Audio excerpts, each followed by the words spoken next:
प्रायोजक है द गुरु सेठ jewellers, GM road, near radio station. देश के 77वें स्वतंत्रता दिवस के पावन अवसर पर हम राष्ट्र में शांति, समृद्धि, एकता, अखंडता एवं निरंतर सर्वांगीण विकास की अविरलता की कामना करते हैं और सभी जनों को स्वतंत्रता दिवस के इस पुनीत अवसर पर बधाई एवं शुभकामनाएं देते हुए स्वच्छ, खुशहाल, शिक्षित तथा विकसित भारत की पूर्ण समर्पण भाव से संकल्प लेने का आह्वान करते हैं। हम आपके हैं ललित नारायण मिथिला विश्वविद्यालय परिवार, कामेश्वर नगर, दरभंगा।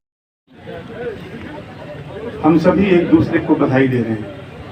मेरी मंगल कामनाएं सबके लिए, मेरी शुभकामनाएं सबके लिए जो यहाँ पर उपस्थित हैं, सभी यहाँ पर उपस्थित हैं। आज ही आज़ादी का महापर्व 140 करोड़ हिंदुस्तानियों का महापर्व है जो हिंदुस्तान में रहते हैं। हम जानते हैं इस बात को, विष्णु पुराण भी इसकी पुष्टि करता है। वो इस बात को कहता है कि हिंद महासागर, दक्षिण में हिंद महासागर से लगा करके और उत्तर में हिमालय पर्वत की पूरे भूभाग में जो देश है उसका नाम भारत है। और इस देश के जो निवासी हैं, जो इसमें रहते हैं, 140 करोड़ की ये महाजनसंख्या, वो माँ भारती की संतान है। हम आज इस पर्व को मना रहे हैं, खुशी के साथ मना रहे हैं, आज आह्लादित हैं, उत्साहित हैं, क्योंकि इसका एक इतिहास रहा।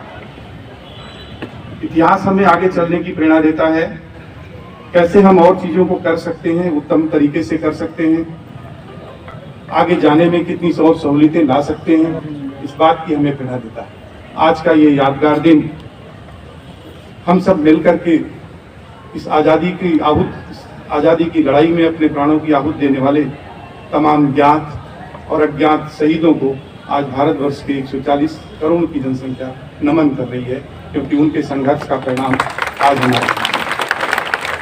हम सब उनका नमन करते हैं, उनको श्रद्धा सुमन अर्पित करते हैं, जो ज्ञात भी हैं, जो अज्ञात भी हैं। एक योजना भी चली इस बात की कि हर जिले में कितने ज्ञात और कितने अज्ञात स्वतंत्रता सेनानी हैं, उन पर काम किया जाए, उनके साथ जुड़ा जाए, क्योंकि इन सेनानियों ने जो आज़ादी दिलाई उसका फल आज हम भोग रहे हैं।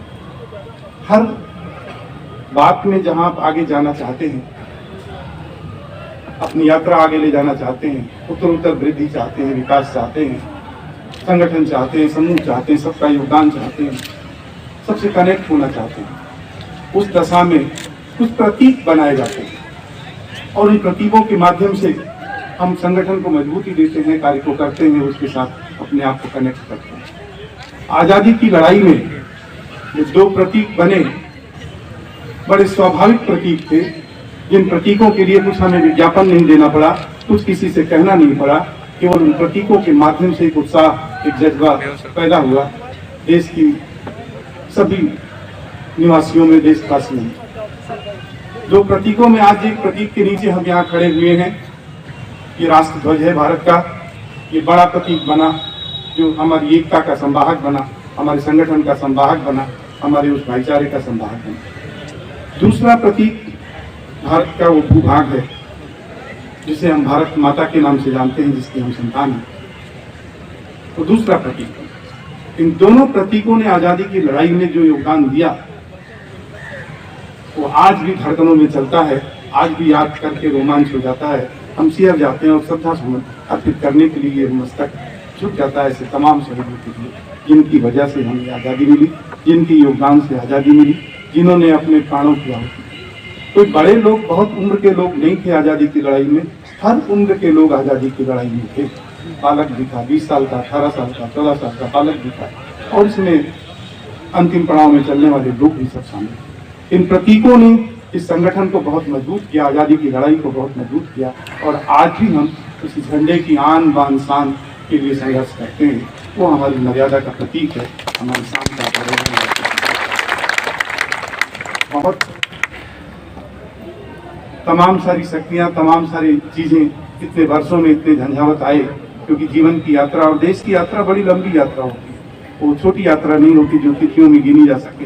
अनवरत संघर्ष होता है और विकास की यात्रा भी अनवरत होती है, क्योंकि किसी शायर ने भी कहा है कि मेरी जिंदगी वो मुसलसल सफर है जो मंजिल पर पहुंचे तो मंजिल बढ़ा दो, मानक बदल जाते हैं। आप जब यात्रा करेंगे और वहां तक पहुंच गए तो दूसरे मानक बनते हैं, और वहां तक पहुंच गए तो तीसरे मानक बनते हैं।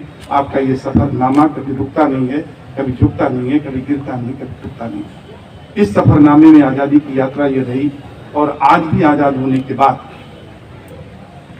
भारत ने अपने इतने वर्षों में श्री अन्न से लगा करके, वो अनाज जो मोटे अनाज कहे जाते हैं, श्री अन्न से लगा करके अंतरिक्ष तक की यात्रा भारत ने, और हर जगह पर अपना रुतबा कायम कर रहा है, अपना परचम लहरा रहा, अपनी उन्नति को आगे ले जा रहा है।